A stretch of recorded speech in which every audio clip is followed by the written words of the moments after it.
नमस्कार शेतकरी बांधवांनो. तर तुम्हाला सर्वांना माहितीच आहे आपण गावरान कुक्कुटपालन करतो आणि पाठीमागे आपण SM कंपनीकडून SM इन्क्युबेटर नावाचं एक मशीन घेतलं होतं आणि त्याच्यातून आपण ही पिल्लं काढलेली.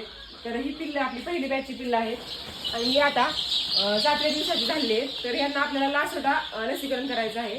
तर ते डोळ्यामार्फत करायचं आहे आणि लसीकरण करताना एक गोष्ट महत्त्वाची म्हणजे ती सकाळी किंवा संध्याकाळी करायची असते, जेणेकरून उन्हाचा किंवा त्याचा परिणाम लसीकरणाचा परिणाम पिल्लांवरती होऊ नये. आणि लसीकरण केल्यानंतर लगेच त्यांना भूल पाणी द्यावं, म्हणजे त्यांना त्या लसीचा नाही का थोडी एनर्जी यायला मदत होते. तर आपली ही 7 दिवसाची प्युअर गावरान अशी पिल्लं आहेत. तर कशी आहेत हे नक्की कमेंटमध्ये सांगा. तर अतिशय सुंदर अशी पिल्लं झालेली आहेत आणि पाठीमागे तुम्ही बघू शकता साईज पण वाढली चांगली आणि शेपूट वगैरे पण यायला सुरुवात झाली आहे त्यांना. तर ही पिल्लं आपण एका साईडला कॅरेटमध्ये घेणार आहोत आणि जसं जसं एका पिल्लाला ड्रॉप मार्फत आपण एका डोळ्यामध्ये प्रत्येक पिल्लाच्या एका डोळ्यामध्ये एक एक थेंब लसीकरणाला टाकून ती पिल्ल्यानंतर याच्यामध्ये आपण शिफ्ट करणार आहोत. चला तर मग आपण ही पिल्ले पूर्णपणे सगळी कॅरेटमध्ये घेऊया. तर तुम्ही बघू शकता पाठीमागे आपण पूर्णपणे ताडपत्री म्हणजे तळवट जो असतो त्याने आपण हे पॅक केलेलं आहे. मशीनमधून पिल्ले निघाल्यानंतर 5 दिवस तरी त्यांना खूप कसलीच हवा लागून द्यायची नसते आणि पूर्णपणे पॅक लागते रूम. परंतु आपण थोडासा याच्यावरती खर्च कमी व्हावा किंवा मग आपलं जसं जसं भांडवल तयार होईल आणि नंतर आपण चांगल्या अशा गोष्टी आपण ह्याच्यामध्ये ऍड करू शकतो. पण तात्पुरतं का होईना आपण ह्या तळवटाने ही रूम तयार केली आहे, म्हणजे कमी खर्चात आपण हा बिझनेस स्टार्ट करू शकतो. ही रूम पॅक का लागते तर बाहेरची हवा इथल्या टेम्परेचरला मिक्स झाली तर ते टेम्परेचर लगेच थंड होतं आणि ते पिल्लांना चालत नाही. परंतु थोडे दिवस आपण असंच ऍडजस्ट करणार आहोत आणि नंतर आपण चांगली अशी रूम करणार आहे. तुम्हाला सांगायचं हेतू एकच आहे की पिल्लांना पूर्णपणे पॅक अशीच रूम लागते, जेणेकरून पिल्लांना कुठलीही हवा लागणार नाही.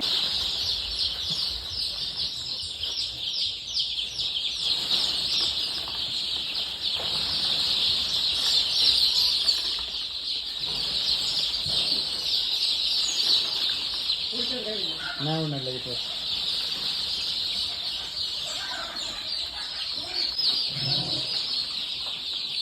एवढंच वर जातं ते हे जे पेपर आपण टाकले होते हे 3 दिवसाला आपल्याला बदलावे लागतात.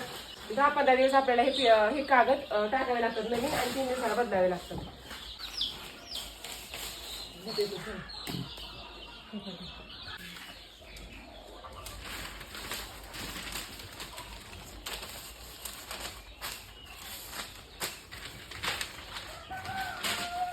तर अशा प्रकारे आपण स्वच्छ असे पेपर हातरून घेतलेले आहेत आणि पहिले जे आहे ते काढून टाकलेले आहेत. तर हे आहे आपले डॉयलॉट आणि ह्याच्यात बघा हे लासोटा लस आहे आणि याच्यामध्ये एक छोटीशी वडी असते. डॉयलॉट इंजेक्शन मध्ये घेऊन आपण ह्याच्यामध्ये सिरीज मार्फत सोडून ही पूर्णपणे वितळते. जेव्हा डॉयलॉट याच्यामध्ये जाते तेव्हा हे पूर्णपणे वितळते आणि नंतर आपण हे लासोटा लसीकरण जे आहे, लासोटाची काही लस आहे ते सिरीजमध्ये पुन्हा बाहेर घेऊन याच्यामध्ये डायलॉटमध्ये सोडतो आणि नंतर ड्रॉप मार्फत पिल्लांच्या डोळ्यामध्ये सोडतो.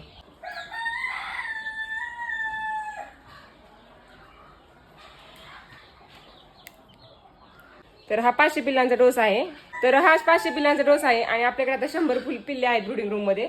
तर आपण फक्त 100 पिल्लांनाच हे देणार आहोत आणि नंतर राहिलेला डोस आहे तो आपल्या मोठ्या जे काही पक्षी आहेत त्यांना देणार आहोत. पाण्यामार्फत बूस्टर देणार आहोत, लासोटा बूस्टर. अशा प्रकारे डॉयलॉट आपण लसमध्ये मिक्स केलेला आहे आणि नंतर आपल्याला हे ड्रॉपमध्ये घ्यायचं आहे. करू का मिक्स आता? हे अशा प्रकारे हलवून घ्यायचं चांगलं, जेणेकरून ह्याच्यात जी वडी आहे ती पूर्णपणे डॉयलॉटमध्ये मिक्स होते आणि वितळते. तर तुम्ही बघू शकता हे पूर्णपणे वितळलेली आहे लस. ह्याच्यात जी आधी वडी होती ती पूर्णपणे वितळली डॉयलॉट ह्याच्यामध्ये सोडल्यानंतर.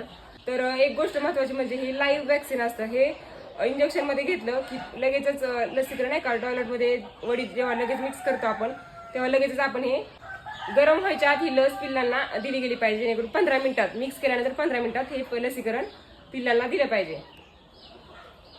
अशा प्रकारे आपण ही लस सिरीजमध्ये घेतलेली आहे आणि लगेचच ड्रॉपमध्ये आपण ती सोडतोय आणि नंतर ड्रॉप मार्फत आपल्याला पिल्लांच्या प्रत्येकी एका पिल्लाच्या डोळ्यामध्ये एक एक थेंब अशा प्रकारे सोडायचं आहे. तर अशा प्रकारे ही लस आपण पिल्लांच्या डोळ्यामध्ये असं एक एक थेंब सोडत आहोत आणि लस सोडल्यानंतर त्याने लगेच तोंडामध्ये आ केलं पाहिजे, जेणेकरून ही लस त्यांच्या घशामध्ये उतरते. लगेच असं सोडून द्यायचं.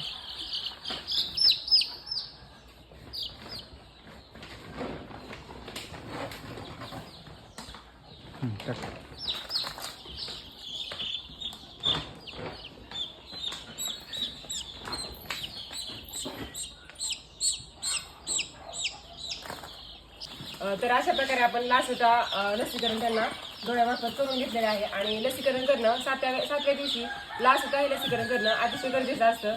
आणि ते लसीकरण दिल्यानंतर आपण लगेच त्यांना गुळपाणी करून घेतलेले आहे आणि गुळपाणी त्यांना ठेवायचं आहे पिल्लांना.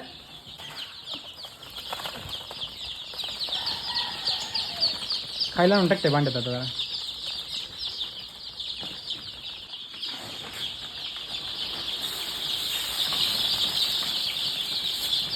ये.